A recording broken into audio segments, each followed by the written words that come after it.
Hello everyone, welcome to exam warriors. जैसा कि आप लोगों को पता है, हम लोग ज्योग्राफी की वीडियो सीरीज स्टार्ट कर दिए हैं और कल हम लोगों ने अक्षांशों के बारे में पढ़ा था। उसी डिस्कशन को हम लोग आगे बढ़ाएंगे और आज हम पढ़ेंगे पृथ्वी का अक्षीय झुकाव और तापीय कटिबंध, पृथ्वी पर जो तापीय कटिबंध हैं उनके बारे में। हालांकि इन दोनों टॉपिक को पढ़ने से पहले हम लोग पढ़ते हैं, थोड़ा सा देखते हैं कि ध्रुव जो हैं वो भी एक अक्षांश होते हैं। उनके बारे में हम लोगों ने डिस्कशन नहीं किया था, तो पहले उसको डिस्कस कर लेते हैं। तो आइए स्टूडेंट, देखते हैं कि ध्रुव क्या जो है, उन्हें ध्रुव क्यों बोला गया, पहले वो देखते हैं। तो मैं एक डायग्राम बनाऊंगा।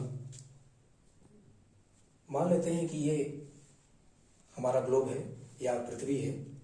तो आप लोगों को मैंने कल बताया था कि जो उत्तरी ध्रुव है उसे हम 90 डिग्री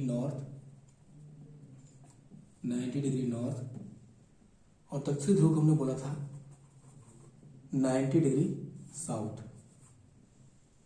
याद होगा आपको, हमने आप लोग को जब कल अक्षांश बताया था तो ये बताया था कि पृथ्वी की सतह पर जो क्षैतिज रेखाएं खींची गई हैं और जो वृत्ताकार स्वरूप में हैं, हालांकि ये रेखाएं खींची जाती हैं कहाँ पर, ग्लोब पर, लेकिन ये रेखाएं जो हैं ये एक वृत्त का निर्माण करती हैं। कल ये हमने आपको बताया था।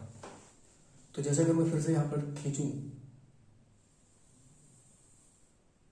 तो ये हमने बताया था 0 डिग्री है और इसके ऊपर जो अक्षांश रेखाएं होती हैं ये छोटी होती जाती हैं।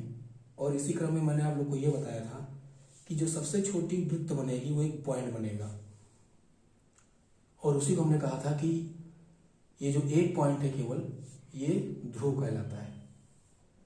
और इसको उत्तरी ध्रुव बोल देते हैं और इसे दक्षिणी ध्रुव बोल देते हैं। तो अब यहाँ पर मैं ये बताने वाला हूँ कि इसको ध्रुव क्यों बोलते हैं। सपोज करिए स्टूडेंट, आपको पता है कि पृथ्वी जो है वो घूर्णन करती है। घूर्णन मतलब रोटेशन करती है। तो रोटेशन के दौरान अगर कोई पॉइंट इस समय यहाँ पर आपको दिख रहा है तो हो सकता है कि रोटेशन के दौरान अगले समय यहाँ दिखे या फिर कुछ समय बाद यहाँ दिखे, यही पहुँच करके यहाँ दिखे और फिर यही पॉइंट पहुँच कर यहाँ दिखे, और हो सकता है कि उसके बाद आपको दिखे ना, क्योंकि वो आपके सामने नहीं होगा। मतलब कि रोटेशन के दौरान इस पर ये जो सारे बिंदु मैंने दिखाया है इनका लोकेशन बदलता है। पृथ्वी जब घूर्णन करती है तो अत्यधिक बिंदु इस पर आपको ऐसे मिलेंगे कि घूर्णन के दौरान उनका जो लोकेशन है वो चेंज होता रहता है। लेकिन दो ऐसे बिंदु हैं उनका लोकेशन जो है वो चेंज नहीं होता। एक ये है 90 डिग्री और एक 90 डिग्री साउथ। ये नॉर्थ और साउथ जो है 90 डिग्री नॉर्थ और 90 डिग्री साउथ, घूर्णन के दौरान इनका लोकेशन कभी नहीं बदलता। अगर आपको यहाँ पे कम समझ में आ रहा है तो ऐसा सोचिए, लट्टू आपने देखा होगा। लट्टू एक पॉइंट पर फिक्स होकर के और वहां से ये घूर्णन करता है। तो इसीलिए ये पॉइंट जो है वो स्थिर होता है। तो स्थिर को हम ज्योग्राफी में बोल देते हैं ध्रुव। ध्रुव का मतलब होता ही है स्थिर। क्या होता है? स्थिर। आप लोगों ने याद करिए, बचपन में सुना होगा ध्रुव तारा। उसको ध्रुव तारा इसीलिए बोला गया क्योंकि वह तारा हमेशा वहीं दिखता है, उसका लोकेशन स्थिर है। तो इसीलिए इस अक्षांश को ध्रुव बोला जाता है। क्योंकि ये उत्तर की ओर है तो उत्तरी ध्रुव हो गया और ये नीचे की ओर है तो ये दक्षिणी ध्रुव हो गया। तो ये तो हो गया कि हम लोग 90 डिग्री उत्तरी अक्षांश और 90 डिग्री दक्षिणी अक्षांश को ध्रुव क्यों बोलते हैं, ये तो इसका रीजन हो गया। अब लगे हाथ एक चीज और देखते हैं। सपोज करिए कि अगर हम इस उत्तरी ध्रुव और दक्षिणी ध्रुव को मिलाएं और इस तरीके से मिलाएं कि मिलाने वाली जो रेखा है वो इसके केंद्र से होकर जाए पृथ्वी के। तो मैं अभी एक लाइन खींचता हूं, उसको देखिए। तो ये जो लाइन आप लोग को दिख रही है स्टूडेंट, ये उत्तरी ध्रुव और दक्षिणी ध्रुव को मिला रही है और पृथ्वी के केंद्र से होकर भी जाती है। और इसी लाइन के परिता पृथ्वी जो है घूर्णन एंटी क्लॉकवाइज पश्चिम से पूर्व की तरफ करती है। तो ये जो लाइन है जो पृथ्वी के उत्तरी ध्रुव और दक्षिणी ध्रुव को मिला रही है तथा पृथ्वी के केंद्र से होकर जाती है, इस लाइन को ही बोला जाता है एक्सिस ऑफ द अर्थ यानी पृथ्वी का अक्ष। इसे हम क्या बोलेंगे? इस लाइन को पृथ्वी का अक्ष। अगर मैं लिखना चाहूं तो इसको यहां पे क्या लिखूंगा? पृथ्वी का अक्ष।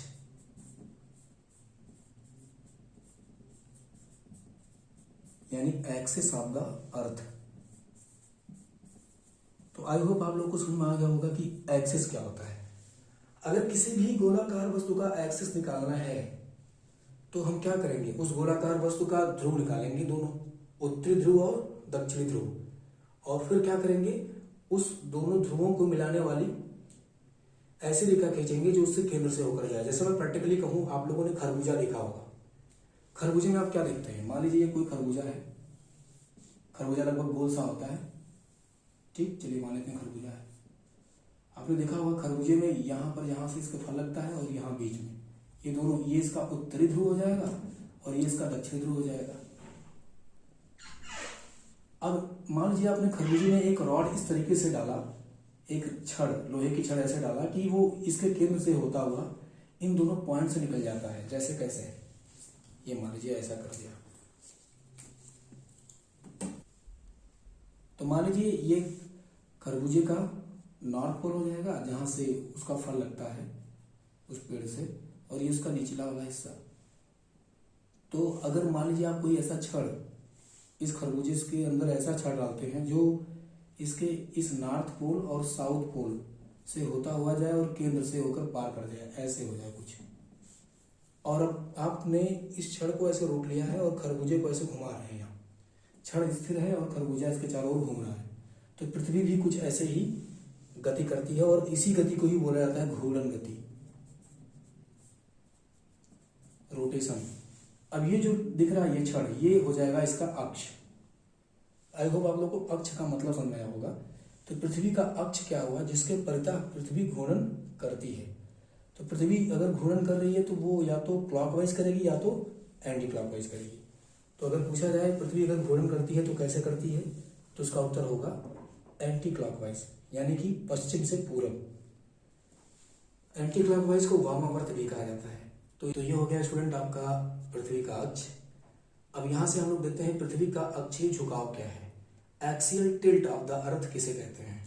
तो जो हमारा अगला टॉपिक है यहीं पे लिख दे रहा हूं मैं, एक्सियल टिल्ट। एक्सियल टिल्ट इसको बोलते हैं पृथ्वी का अक्षीय झुकाव। अक्षीय झुकाव। तो इसी डायग्राम से उसको भी हम देख लेंगे कि पृथ्वी का अक्षीय झुकाव क्या होता है, या मुझे दूसरा डायग्राम बनाना पड़ेगा, एक मिनट। तो जैसा कि स्टूडेंट आप लोग ये डायग्राम देख रहे होंगे, ये हमने मान लिया कि ये हमारा ग्लोब है या पृथ्वी है। तो आपको पता है कि ये ग्रीन वाली लाइन जो दिख रही है आपको, नॉर्थ टू साउथ जो गई है, इसे हम बोलेंगे पृथ्वी का अक्ष, क्योंकि ये देखिए पृथ्वी के केंद्र से होकर भी जा रहा है और नॉर्थ और साउथ पोल को मिला भी रहा है। तो इसी को तो हम बोले थे अक्ष, कि वह रेखा, वह काल्पनिक रेखा जो पृथ्वी के केंद्र से होकर जाती है और उत्तरी ध्रुव तथा दक्षिणी ध्रुव को मिलाती है, उसे हम बोलते हैं क्या? पृथ्वी का अक्ष। अब देखिए होना तो चाहिए इस नॉर्थ को यहाँ पर, लेकिन ये थोड़ा सा इधर टिल्टेड है। तो अगर हम पृथ्वी के केंद्र से यहाँ से होकर गुजरने वाली एक परपेंडिकुलर लाइन खींच दें, जो कि डॉटेड लाइन आपको दिख रही है ये ब्लैक वाली, तो इससे ये जो कोण बनेगा इसके अक्ष का, देख रहे हैं इसके अक्ष का ये जो कोण बन रहा है, तो हम इसके अक्ष का झुकाव देख रहे हैं किससे? पृथ्वी के केंद्र से होकर गुजरने वाले परपेंडिकुलर से। देखिए मैंने इसका नाम लिख दिया है केंद्र से होकर गुजरने वाली ऊर्ध्वाधर रेखा। ये थोड़ा सा फबद गया है, पानी पड़ गया है, तो ये परपेंडिकुलर है, यहाँ लिख देता हूं, जो कि कहां से गुजरता है? पृथ्वी के केंद्र से होकर गुजरता है। तो इससे जो कोण बनाता है पृथ्वी का अक्ष, इस परपेंडिकुलर से जो कोण बनाता है पृथ्वी का अक्ष, वही उसका क्या होता है? एक्सियल टिल्ट, यानी अक्षीय झुकाव। इसको बोलते हैं एक्सियल टिल्ट। तो आई होप आप सभी लोगों को पृथ्वी का अक्षीय झुकाव समझ में आ गया होगा। और इसकी वैल्यू होती है 23.5 डिग्री। कितनी होती है? 23.5 डिग्री। तो पृथ्वी का अक्षीय झुकाव समझ में आपको आ गया होगा। अब देखते हैं कि पृथ्वी का कक्षीय झुकाव क्या होता है। आइए उसको नेक्स्ट डायग्राम में देखते हैं। तो देखिए स्टूडेंट, इस डायग्राम को देखिए। इस पे आपको दिखेगा, ये मैंने पृथ्वी बनाई हुई है और ये इसका अक्ष है। आपको पता है नॉर्थ पोल और साउथ पोल को मिलाने वाली रेखा जो पृथ्वी के केंद्र से होकर गुजरती है वो उसकी अक्ष कहलाती है। तो जो ग्रीन कलर की आपको लाइन दिख रही है क्या हो जाएगी? पृथ्वी का अक्ष। हम यहाँ बात कर रहे हैं पृथ्वी के कक्षीय झुकाव का। कक्षीय झुकाव याद रखिएगा, कक्षीय झुकाव क्या होगा। तो आपको पता है पृथ्वी परिक्रमा किस पे करती है? पृथ्वी जो है परिक्रमा करती है, रिवोल्यूशन करती है एक दीर्घ वृत्ताकार मार्ग पर। मान लेते हैं वो ये रास्ता ऐसे है, क्योंकि दीर्घ वृत्ताकार है तो रेखीय तो होगा ही, वो जो पथ होगा वो रेखीय पथ तो होगा ही। तो पृथ्वी के इस अक्ष का, ये लाइन क्या है? पृथ्वी का अक्ष ही तो है। पृथ्वी के अक्ष का उसकी कक्षा से झुकाव जो होता है ये इसकी कक्षा हो जाएगी ये। तो अगर मैं कक्षा से झुकाव देखूंगा तो लगभग विषुवत रेखा के समानांतर ही होगी। लगभग क्या पूरा, मतलब जो पृथ्वी की कक्षा होगी वो रेखीय होगी, एक रेखा होगी, एक सीधी रेखा होगी, तो विषुवत रेखा के समानांतर ही तो होगी। तो अगर मुझे उसका झुकाव लेना है तो चाहे मैं उसके कक्षा से मैं उसका कोण निकालूं या विषुवत रेखा से निकालूं, एक ही बात होगा। तो जो उसके कक्षा से पृथ्वी के अक्ष का झुकाव होता है वो होता है 66.5 डिग्री और इसी को बोला जाता है पृथ्वी का कक्षीय झुकाव। यानी ये क्या हो जाएगा? पृथ्वी का कक्षीय झुकाव। तो orbital tilt of the earth क्या हो जाएगा? 66.5। तो ये दोनों अलग चीजें हैं। अंतर बस इतना है कि जब हम पृथ्वी के अक्षीय झुकाव की बात करेंगे तो हम अक्ष को पृथ्वी के केंद्र से होकर गुजरने वाले परपेंडिकुलर लाइंस देखते हैं। यानी कि ये अगर केंद्र है, मान लेते हैं ये परपेंडिकुलर उससे होकर जो गुजरता है। इसके पहले वाले डायग्राम में मैंने कुछ यही बनाया था। ये देखिए, तो ये जो कोण बन रहा है ये वाला, ये इसको बोलते हैं पृथ्वी का अक्षीय झुकाव। ये अक्षीय झुकाव हो गया, अक्षीय झुकाव हो गया पृथ्वी के अक्ष का इसके केंद्र से होकर जाने वाले परपेंडिकुलर से जो झुकाव है अक्षीय झुकाव हो गया। जबकि कक्षीय झुकाव क्या होता है? कक्षीय झुकाव होता है पृथ्वी के कक्षा का उसके, पृथ्वी के अक्ष का उसके कक्षा से जो झुकाव होता है। तो कक्षा से ना लेकर के, उसके ऑर्बिटल से ना लेकर के हम सीधे विषुवत रेखा से ले लेते हैं तब भी वही आता है। तो ये जहां 23.5 होता है, ये जहां 23.5 होता है, वहीं ये 66.5 होता है या 66.5 होता है। तो ये हो गया दोनों में डिफरेंस, पृथ्वी के अक्षीय झुकाव और पृथ्वी के कक्षीय झुकाव में डिफरेंस। अब आगे हम लोग पढ़ेंगे पृथ्वी पर विभिन्न ताप कटिबंध। तो आइए देखते हैं, उसे हमसे समझेंगे। तो देखिए स्टूडेंट, इस डायग्राम को देखिए। ये मैंने ये जो दिखाया है, रोशनी जा रही है, किरणें जा रही है, प्रकाश की किरणें हैं, और ये है हमारी पृथ्वी। जैसा कि डायग्राम से आप देख पा रहे होंगे, पृथ्वी के बीचों बीच से क्षैतिज रेखा जो गुजरती है उसको हम बोलते हैं विषुवत रेखा। अब यहां पर हम देखेंगे आपतन कोण। ये सूर्य की किरणें हैं, सब सूर्य से चल रही हैं। आपको पता है ये सभी क्या है, मैंने बताया सूर्य की किरणें हैं, सन रेज हैं, सन रेज। आप इस डायग्राम से देख पा रहे होंगे कि पृथ्वी के इस सतह पर पहुंचने के लिए इस वाली किरण को इतना ज्यादा चलना पड़ रहा है, इस वाली किरण को इतना ज्यादा चलना पड़ रहा है। अगर यहाँ पर एक किरण और होती, मान लीजिए यहाँ पर ऐसे और होती, तो इसको इतना और चलना पड़ता। यहाँ पर अगर कोई और होती तो इसको यहां से लेकर के यहां तक एक्स्ट्रा चलना पड़ता। जो एकदम विषुवत रेखा पर आ रही होगी उसको सबसे कम चलना पड़ रहा है। देख रहे हैं, ये यहां जो आ रही है एकदम सबसे कम चलना पड़ रहा है। तो जैसे जैसे सूर्य की किरणें विषुवत रेखा से उत्तर की ओर या दक्षिण की ओर जाती हैं, उनकी मार्ग की लंबाई बढ़ती जाती है। आप ये बताइए, अगर सूर्य किरणों की लंबाई बढ़ जाएगी तो उनका प्रकीर्णन और बढ़ेगा घटेगा? ऑब्वियस सी बात है कि प्रकीर्णन और बढ़ेगा, क्योंकि आप खुद ऐसे प्रैक्टिकल किए होंगे कि अगर टार्च से आप रोशनी मारते हैं तो जितनी दूर तक रोशनी जाती है, यानी उस प्रकाश मार्ग की लंबाई जितना ज़्यादा बढ़ती है तो प्रकाश, उस टार्च का प्रकाश उतना ज़्यादा बिखरता जाता है। तो अगर बिखरेगा यानी प्रकीर्णित होगा, मतलब स्कैटरिंग होगी, तो जो प्रकाश की तीव्रता है वो क्या हो जाएगी? घट जाएगी। कहने का सीधा सा मतलब है कि अगर प्रकाश मार्ग की लंबाई बढ़ेगी, ये मान लीजिए बढ़ेगी का साइन है, तो तीव्रता क्या होगी? तीव्रता घटेगी। किसकी तीव्रता? इंटेंसिटी ऑफ द लाइट, प्रकाश की तीव्रता घटेगी। तो बताइए, यहाँ पर जो सूर्य की किरण आ रही है, यहाँ पर इसमें ज़्यादा गर्मी होगी कि यहाँ वाले में? ऑब्वियस सी बात है कि जो इक्वेटर पे आ रही है। सबसे कम गर्मी किसमें होनी चाहिए? इसमें, क्योंकि इसका सबसे ज़्यादा प्रकीर्णन हो जाएगा।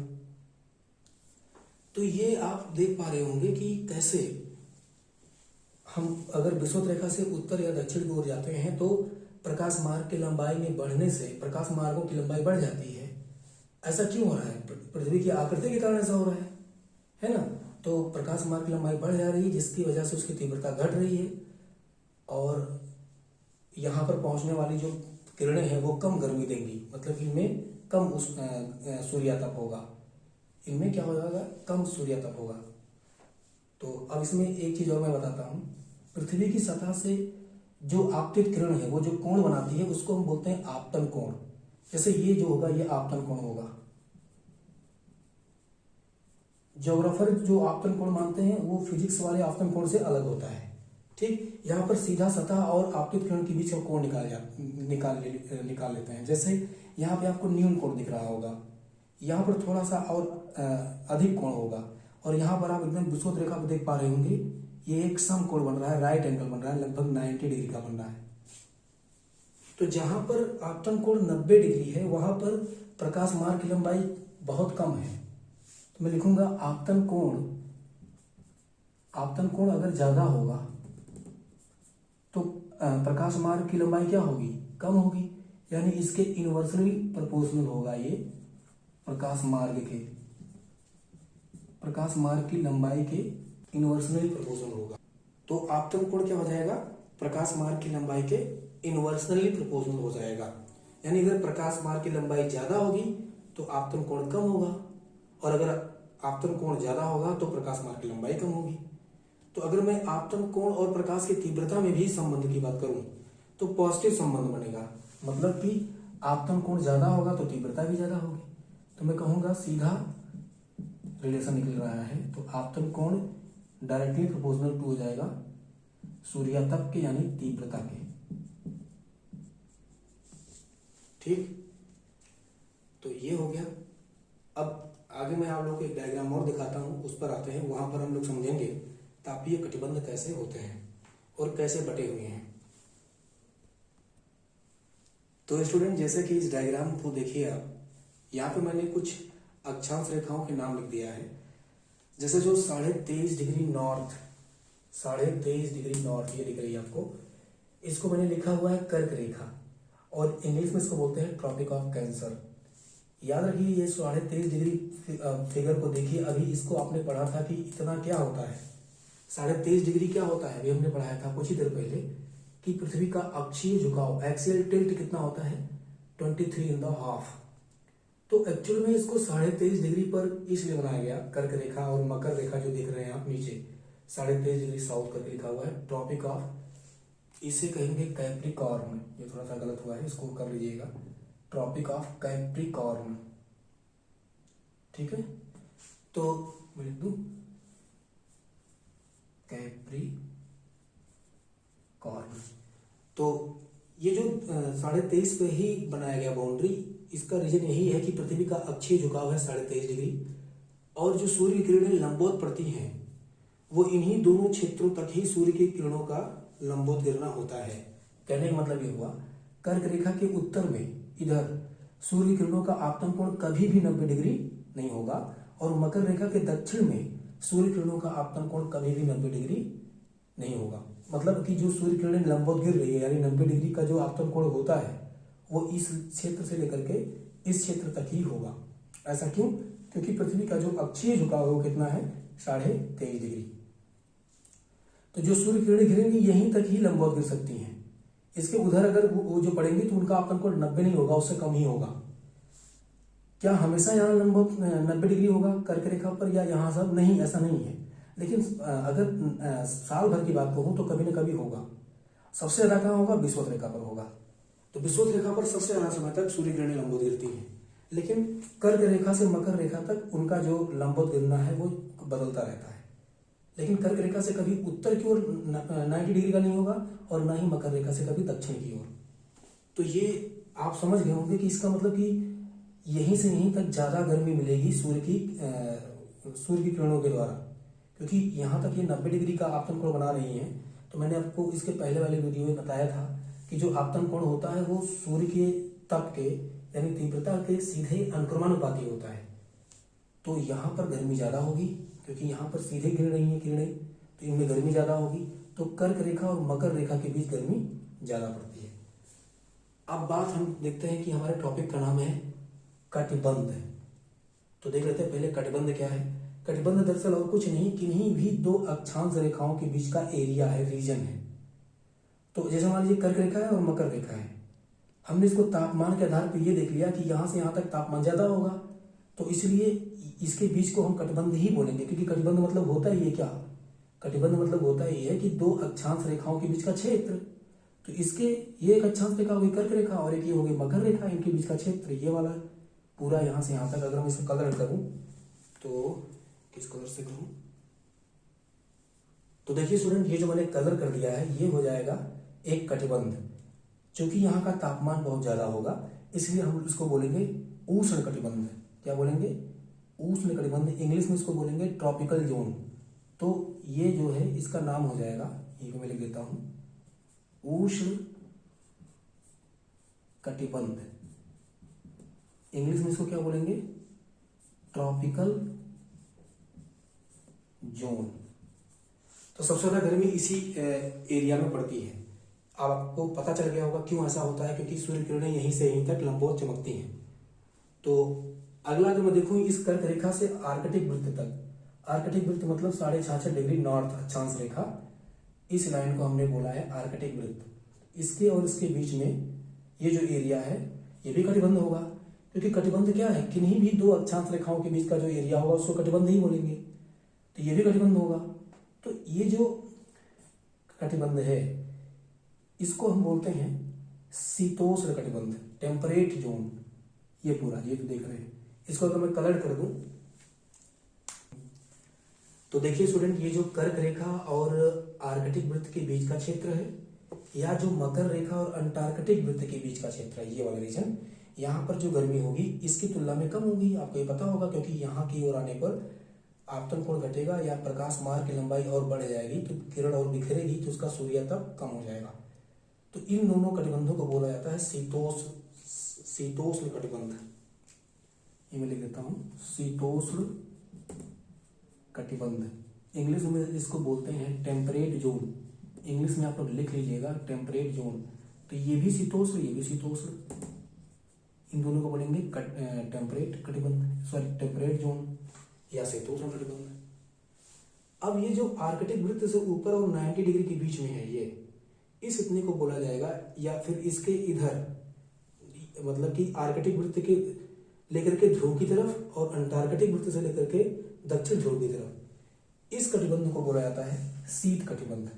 यहाँ बहुत ठंडी पड़ेगी क्योंकि यहाँ पर पहुंचने वाली जो किरणें हैं वो बहुत ही लंबी हो जाएंगी, तो उनका बहुत ज्यादा प्रकीर्णन हो जाएगा, और प्रकीर्णन ज्यादा होगा तो सूर्यातप बहुत ही कम होगा उसमें। तो ये हम बोलते हैं इसको शीत कटिबंध या फ्रिजिड जोन, शीत कटिबंध या फ्रिजिड जोन। तो ये इतने हो गए आपके तापीय कटिबंध। अब यहाँ से आपको एक क्वेश्चन पूछा जाता है, यहाँ पर इसको मैं फिर से कर दूं, टॉपिक ऑफ ये कैप्रिकॉर्न लिखा है, बार बार फपक जा रहा है। अब यहाँ से आप लोगों ने ये देख लिया होगा कि कैसे पृथ्वी की आकृति के कारण ही सूर्य से निकलने वाली प्रकाश मार्गों की लंबाई अलग अलग अक्षांशों पर अलग अलग है। निम्न अक्षांश जिसको हम 0 डिग्री बोलते हैं और उच्च अक्षांश जिसको हम 90 डिग्री बोलते हैं। अगर उनकी बात करूं तो उच्च अक्षांशों की ओर जाने पर प्रकाश मार्ग की लंबाई क्या होती है सूर्य किरणों की, बढ़ती है, लेकिन आपतन कोण क्या होता है, घटता है। क्योंकि देखो ये उच्च अक्षांश होगा क्योंकि ये 90 डिग्री है, यहाँ पर आपतन कोण बहुत कम आ रहा है। देखो इतना सा आ रहा है, केवल इतना सा, ये इतना सा आपतन कोण।